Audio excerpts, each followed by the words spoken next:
欢迎来到新闻频道。当您订阅频道时，演员们会很高兴。孟子义一袭白裙，怀抱圆月，纯净优雅，宛若月下仙子。近日，孟子义在个人社交平台分享了一组月下随拍写真照片，一经发布，便引来无数网友点赞与转发。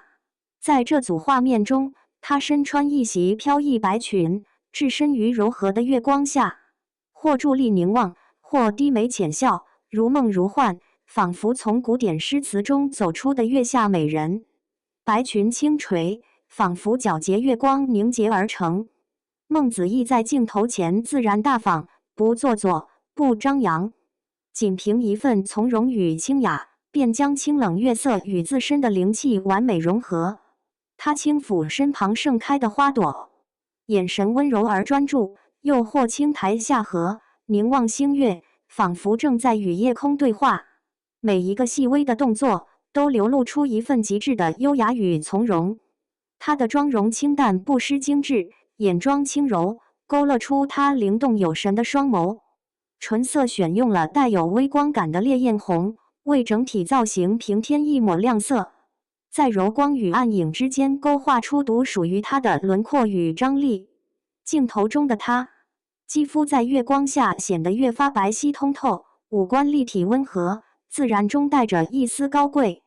孟子义的这组造型几乎完美诠释了清水出芙蓉，天然去雕饰的意境。它不靠浮夸的服饰吸睛，也没有刻意摆拍的僵硬感，而是在极简的场景和服饰中，将属于东方女性的柔美与灵气展现得淋漓尽致。白裙随风轻摆，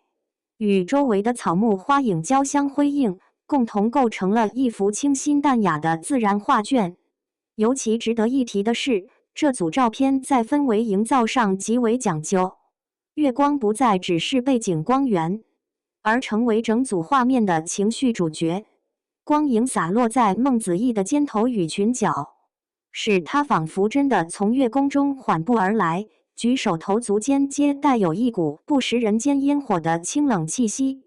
她或站立花间，或倚身树下，背后的夜色与前景的花朵彼此映衬，使每一张画面都宛若定格的古典诗行，美得令人屏息。这样自然又高级的美，也正是孟子义近年来在公众面前不断呈现的个人风格。他不追逐过度流量化的浓妆艳抹，而是选择以气质取胜。从作品中的清冷少女，到生活中的纯净影像，她始终在坚持着一种淡而不平、静而不寡的审美表达。这组月下白裙写真，既是一次视觉的盛宴，也是一种内在气质的投射。它向我们展示了一个不靠喧哗出彩，却依旧令人难以忽视的孟子义。他是温柔的，是清澈的，是那种静静站在那里就能让人心动的存在。他用镜头诉说了一场关于月光、白裙与纯粹之美的诗意叙述，也用自身的表现告诉我们，真正的美从来都不需要太多修饰。